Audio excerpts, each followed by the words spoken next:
Bonsoir à tous, ravi de vous retrouver pour cette première édition de la semaine sur Monaco Info. Voici les titres de votre journal. Le gouvernement princier lance Ma Place PMR, un dispositif de géolocalisation à destination des personnes à mobilité réduite pour identifier les places de stationnement dédiées à Monaco. Plus de détails dans quelques instants. C'est la Bible de l'AS Monaco. Daguet-Mounégou est une encyclopédie qui retrace l'histoire du club de la Principauté à travers des chiffres, des statistiques et des témoignages. Leurs auteurs, Norbert et Julien Siri, offrent un ouvrage de référence pour tous les passionnés, mais pas seulement. Ils seront avec nous à l'occasion de la sortie de l'édition actualisée de Daguet-Mounégou. Ils s'appellent Zution, Vebob ou encore Traoré. Ils ont marqué l'histoire de la Roca Team. Hier soir, ils étaient à l'honneur à l'occasion de la victoire de Monaco face à Strasbourg en Betclic Elite et nous y étions. Et puis nous reviendrons sur ce concert d'exception donné par l'Orchestre Philharmonique de Monte-Carlo hier soir. Il a réuni deux grands noms de la musique classique, le violoniste Frank Peter Zimmermann et l'ancien directeur artistique et musical de l'OPMC, Marek Janowski. Il y a 2 ans, le gouvernement princier lançait sa nouvelle stratégie pour l'inclusion des personnes en situation de handicap, baptisée Handipact. Cette politique publique fait ses preuves aujourd'hui avec de nombreuses initiatives mises en place et ce dans différents domaines. Prenons l'exemple de la mobilité ce soir. Après avoir lancé l'application StreetNav en octobre dernier, le gouvernement princier a dévoilé un nouveau dispositif pour géolocaliser les places de parking PMR. Le ministre des Affaires sociales et de la Santé, Christophe Robineau, nous en dit plus sur son fonctionnement au micro de Chrisinda Petit-Ommel. Il est déjà en place, il est déjà en fonctionnalité et toutes les places pour personnes handicapées situées en surface sur la rue seront équipées début 2026. Donc ce dispositif qui s'intitule Ma Place PMR permet en temps réel et en se géolocalisant de savoir si les places PMR sont disponibles, sont libres d'accès, quelle est leur conformation afin de s'assurer de pouvoir y stationner dans de bonnes conditions et de pouvoir tout simplement les utiliser, descendre de son véhicule, pouvoir manipuler son fauteuil roulant le cas échéant. Donc voilà une étape de plus franchie dans cette politique d'accessibilité de la ville qui avait commencé avec le déploiement de StreetNav et qui continue avec Ma Place PMR. Et les personnes en situation de handicap ont 2 types de difficultés. D'abord, lorsqu'ils ils se déplacent à pied ou par les moyens de transport en commun, il faut qu'ils sachent comment se rendre d'un endroit à un autre. Et puis quand ils viennent en véhicule, il faut savoir où pouvoir laisser son véhicule. Et donc l'intérêt de Ma Place PMR, c'est de leur indiquer en temps réel où se trouvent les places, à proximité du lieu où ils veulent se rendre, si elles sont disponibles et laquelle place la plus proche est disponible. Donc je crois que c'est vraiment quelque chose d'extrêmement utile pour eux. Saluons à présent cette initiative à la fois écologique et solidaire. 2700 équipements numériques scolaires vont connaître une seconde vie. Initiée par la délégation interministérielle chargée de la transition numérique et la direction de l'éducation nationale de la jeunesse et des sports, cette opération vise notamment à réduire l'empreinte environnementale du numérique, mais aussi à aider ceux qui en ont besoin. Aujourd'hui, une remise d'ordinateurs a eu lieu dans les locaux de l'AMAD. Je vous propose d'écouter Jean-Philippe Vinci, directeur de la DENJS, et Jérôme Froissart, secrétaire général de l'AMAD. Ils sont au micro de Chrisinda Petit-Ommel. Comme vous le savez, l'État avait décidé d'équiper massivement les élèves en ordinateur. Donc ça nous fait des lots très importants. Et donc avec la DITN, on s'est posé la question, qu'en faire? Au bout de 3 ans, 5 ans, il y avait la possibilité du recyclage, mais on s'est dit qu'il y avait peut-être mieux en attendant. C'était une sorte de reconditionnement et de réemploi. Et donc voilà, on a fait un partenariat avec DITN pour leur donner une deuxième vie. Il y a un tri qui s'opère via une société, Grille Monaco, qui donc récupère les lots, s'assure qu'ils soient en bon état, et puis fait tout pour qu'ils soient en bon état. Et ensuite, donc on efface ce qu'il faut effacer, c'est presque neuf, et donc on les remet dans le circuit. Les jeunes le savent, mais ils ne le voient pas. À terme, j'aimerais bien qu'ils prennent mieux soin de leurs ordinateurs, ça c'est sûr. Mais l'idée, c'est déjà, nous, de montrer que le réemploi est possible et qu'on a des volumes importants, c'est tout à fait utile et utile pour d'autres. Donc on a décidé, avec d'autres services et nos départements, de faire des dons à des associations. Ces ordinateurs, ils vont bénéficier à une initiative de la MAD que l'on met en œuvre avec une autre fondation en France qui s'appelle la fondation Break Poverty et avec les services de l'aide sociale à l'enfance dans le département des Alpes-Maritimes. C'est que la MAD, depuis le Covid, est à l'initiative d'une opération pour soutenir le mentorat de certains jeunes qui sont placés à l'aide sociale à l'enfance. Et chacun de ces jeunes vont bénéficier par le passé, en plus du mentorat, d'un ordinateur portable. Alors, sur le département des Alpes-Maritimes, on a la possibilité d'allouer 350 ordinateurs. Et puis je dirais que, fort de l'expérience qui a été engendrée dans les Alpes-Maritimes, c'est une initiative qui va être développée et qui est développée au niveau national en France. Donc on sera en capacité d'absorber l'ensemble, je dirais, des ordinateurs qui nous sont confiés. On méritait beaucoup mieux. Ce sont les mots de Sébastien Pocognoli après la défaite de l'AS Monaco face à Marseille hier en championnat. Les Rouges et Blancs se sont inclinés 1-0 au Vélodrome après une rencontre qui aurait pu tourner à leur avantage. 5e revers en 6 journées pour le club de la Principauté qui glisse à la 9e place du classement. Les regards sont désormais tournés vers la Coupe de France avec un déplacement à Auxerre dimanche. 300 supporters monégasques étaient au Vélodrome hier et des milliers derrière leur téléviseur pour suivre ce choc de la 6e journée de Ligue 1. Parmi eux, Norbert Siri, historien attitré de l'AS Monaco, auteur de nombreux ouvrages, dont celui du centenaire l'an dernier. Il revient avec la 3e édition de Daguet Mounegou aux éditions Stylés Libéraux, une encyclopédie de l'AS Monaco qui retrace l'histoire du club, un livre que Norbert Siri a créé avec son fils Julien, il y a près de 30 ans. Les deux hommes sont en duplex avec nous. Bonsoir messieurs. Bonsoir Émilie. Bonsoir. Merci d'être nos invités ce soir. Une réaction peut-être avant de parler de votre ouvrage sur la défaite de l'AS Monaco hier face à Marseille. Il y a de quoi être frustré. Frustré et en colère surtout. Écœuré. Écœuré. Il n'y a pas de mots pour exprimer notre frustration et notre dégoût. Mais soyons positifs aussi, vu la prestation de l'équipe, on peut augurer de belles journées, on ne sait pas. Pour la phase retour, oui, je pense. Voilà. Espérons. Voilà. Espérons, on croise les doigts. Ça, c'était pour la petite parenthèse sur l'actualité de l'AS Monaco. Mais revenons à votre actualité. Vous publiez une nouvelle édition de Daguet Mounegou, la dernière remontée il y a 20 ans déjà. 2005, exactement, 2005, avec déjà style Libéraux édition. Et effectivement, on s'est dit qu'après 20 ans et à l'occasion du centenaire qui s'est déroulé l'an dernier, on pouvait faire une mise à jour intéressante. Voilà. Donc c'est ce qui nous a motivés pour remettre à jour cette édition. C'est un véritable trésor d'informations, on peut le dire, c'est la Bible de l'AS Monaco. Comment on travaille sur un tel ouvrage ? Alors, comment on travaille déjà ? C'est un travail annuel, voire même hebdomadaire pour mon père qui met à jour toutes les archives après chaque match. Ça, c'est une chose. Et puis, je pense qu'il faut quand même dire aussi que la toute première édition, qui date de 98, et qui avait été faite à l'occasion des 50 ans de professionnalisme à Monaco, on avait réussi à récupérer les archives d'un journaliste de France Football, Jean-Jacques Vierne, qui donc, c'était à l'époque, j'étais étudiant journaliste et j'avais fait un stage à la rédaction de France Football. Et donc il m'avait mis à disposition ces archives.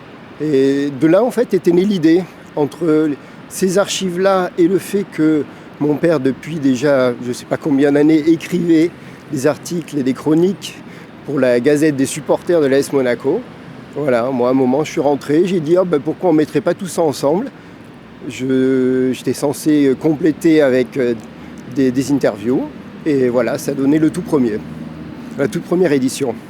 Oui, il n'y a pas seulement que des résultats et des statistiques, on y retrouve aussi de nombreux témoignages, messieurs. Oui, on a aussi beaucoup de témoignages, évidemment, comme j'avais eu la chance en 1975 de débuter comme prof de français au nouveau centre de formation de l'AS Monaco. Ça m'a permis de connaître des élèves qui sont devenus ensuite des grands footballeurs et avec lesquels j'ai conservé de bonnes attaches. Et donc il est facile d'obtenir leurs interviews en dehors des interviews de ceux des footballeurs vedettes qu'on a pu avoir, comme, et ça c'est Julien qui s'en est occupé, on a pu avoir Glenn Hoddle, on a pu avoir Arsène Wenger. C'est un ouvrage qui est fait par des passionnés, pour des passionnés, mais pas seulement. On le disait tout à l'heure, c'est une véritable bible sur l'AS Monaco. Oui, normalement, vous avez absolument tous les résultats possibles et imaginables, les statistiques là, et l'historique presque complet. Moi, je voudrais citer à cette occasion un autre supporter encore plus féru du club que nous. C'est un Hollandais, je ne sais pas pourquoi, avec les grands clubs hollandais qu'il y a, pourquoi il s'est amouraché de l'AS Monaco. Il s'agit de Rolf Jager, qui lui est un archiviste et même chercheur, puisqu'il va souvent d'Amsterdam à la Bibliothèque nationale de France pour chercher, fouiller dans les archives et trouver toujours des trésors d'informations. Je voulais donc le citer parce qu'il nous a aidés indirectement dans l'élaboration de cette encyclopédie. Norbert, Julien, ce qui est fascinant aussi et attendrissant à voir, c'est que cette encyclopédie, elle est réalisée en famille. C'est une histoire vraiment d'une passion qui ne s'éteint jamais. Ben oui, écoutez, moi j'ai toujours été passionné par l'AS Monaco depuis 1960, date de la première victoire en Coupe de France. Et puis après, comme on dit, ping-ping. Donc j'ai fait de mon fils un autre supporter qui s'est intéressé également à l'histoire de l'AS Monaco et à son actualité notamment. Et c'est comme ça qu'est né cet ouvrage qui est effectivement une collaboration familiale, ce qui est peut-être rare dans l'histoire de la littérature sportive, mais en tout cas, nous, ça a bien marché, ça a bien fonctionné. Voilà. C'est une belle histoire de transmission et finalement, c'est peut-être ce qu'on veut aussi avec ce livre, transmettre aux supporters et aux futurs supporters. Et ce livre, messieurs, vous le dédiez naturellement à une figure de l'AS Monaco, Jeannot Petit. Bien sûr, Jeannot est une légende de l'AS Monaco. Je crois qu'il n'y en a pas beaucoup. Il y a Jeannot Petit qui malheureusement nous a quittés.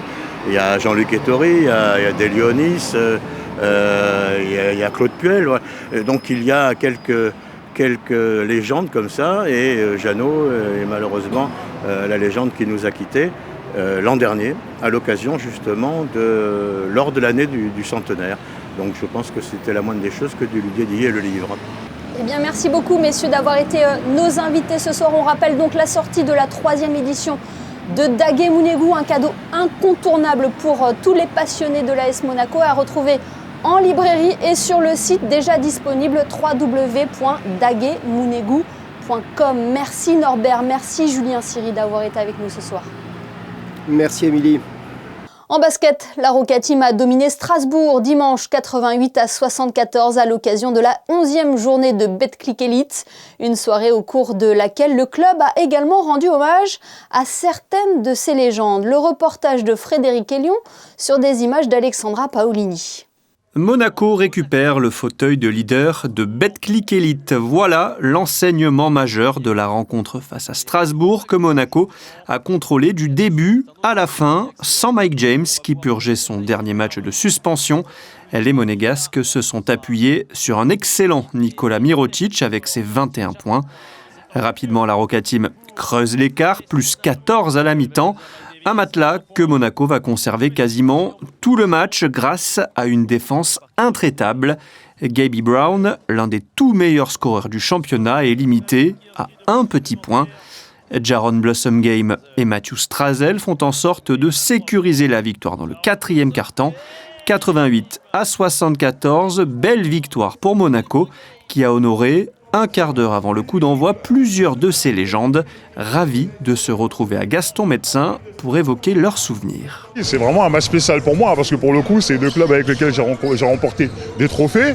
Alors dans le cas de Monaco c'est un peu spécial parce que pour le coup j'y ai pas passé beaucoup de temps à Monaco, que 6 mois, mais de savoir que j'ai eu un impact aussi significatif dans le club, ça fait extrêmement plaisir. Je trouve ça plutôt sympathique parce que c'est pas quelque chose qu'on avait l'habitude de faire. Donc je remercie Victor qui a voulu faire cette réunion d'anciens là. Alors il y a plusieurs générations, Il y a des anciens très anciens, dont je suis, et puis il y a des plus jeunes, mais c'est sympathique parce qu'on se connaît quand même tous. Et à des âges différents, on a joué quelques années ensemble également.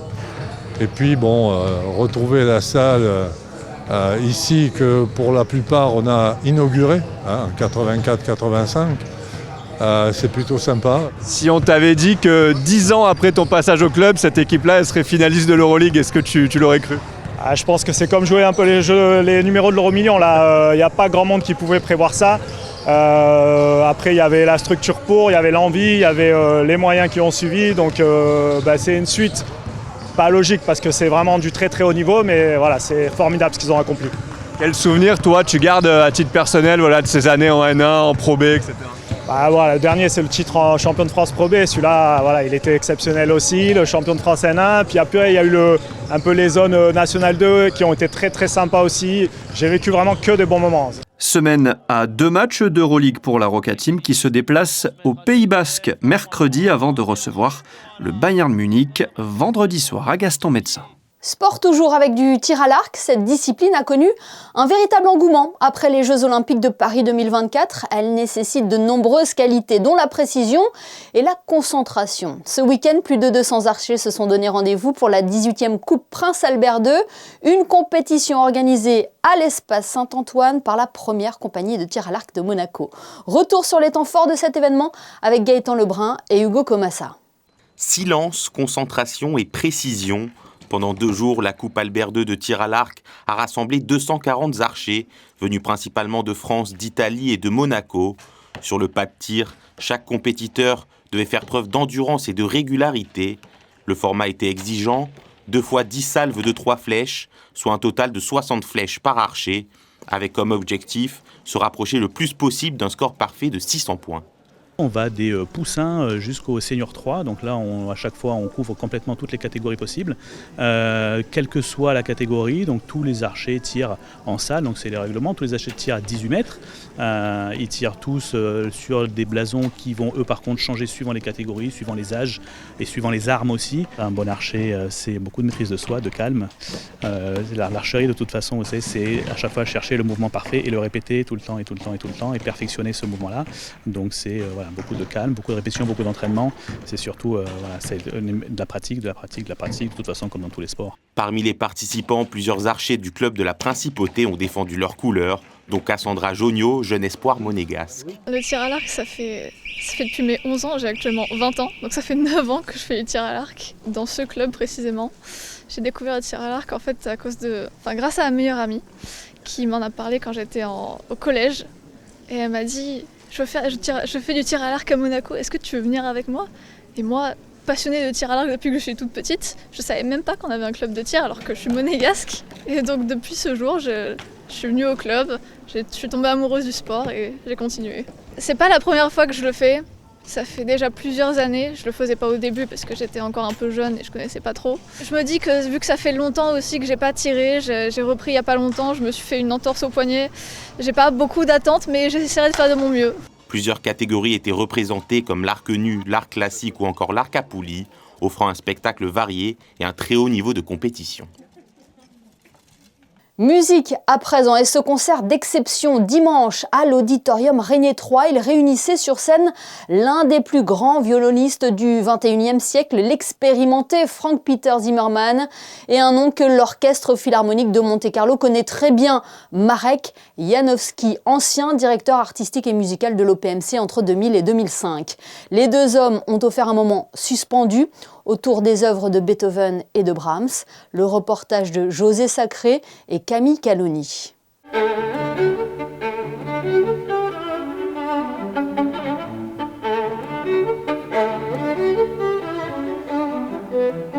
Frank-Peter Zimmermann, l'un des violonistes virtuoses les plus appréciés d'aujourd'hui, interprète le concerto pour violon en ré majeur opus 61 de Beethoven avec l'Orchestre Philharmonique de Monte-Carlo sous la direction de Marek Janowski.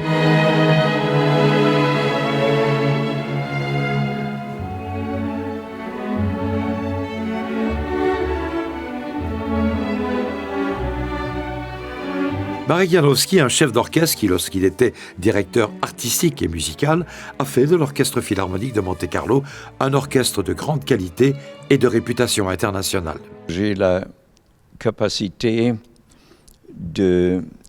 d'améliorer la qualité d'un orchestre assez vite.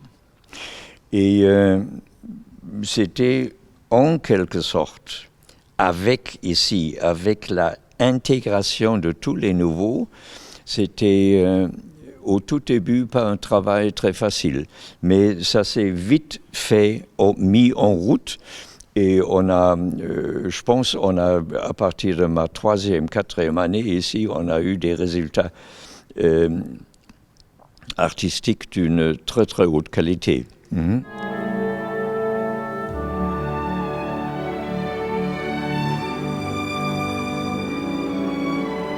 Marek Janowski, grand maître du répertoire germanique, est reconnu pour ses interprétations de Wagner, Strauss, Bruckner et Brahms. Il avait choisi de diriger la symphonie numéro 2 de Johannes Brahms. On a eu une bonne atmosphère de travail, les musiciens et les musiciennes sont excellentes ici.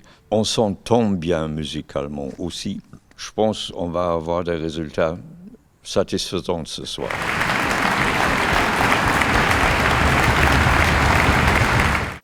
Oui, résultat, une standing ovation pour ce dernier concert de l'année de l'OPMC. Dimanche, l'église anglicane Saint-Paul, qui fête son centenaire cette année, a organisé, comme le veut la tradition, son concert de Noël. Les 9 Lessons and Carols, regroupant des chants de Noël, a été célébré dans l'édifice de l'avenue de Grande-Bretagne, en présence de plusieurs personnalités, dont le prince Albert II. Il s'agit d'une tradition outre-Manche, communément associée au King's College de Cambridge et qui daterait de 1880, tradition respectée donc également en principauté. Ainsi s'achève cette édition, merci de nous avoir suivis. Dans un instant, les prévisions météo, puis les experts basket avec Frédéric Elion et Ali Traoré. On se quitte avec les photos du concert exceptionnel à l'Auditorium Régnier 3. Passez une excellente soirée et à demain à 19h pour un nouveau JT sur Monaco Info.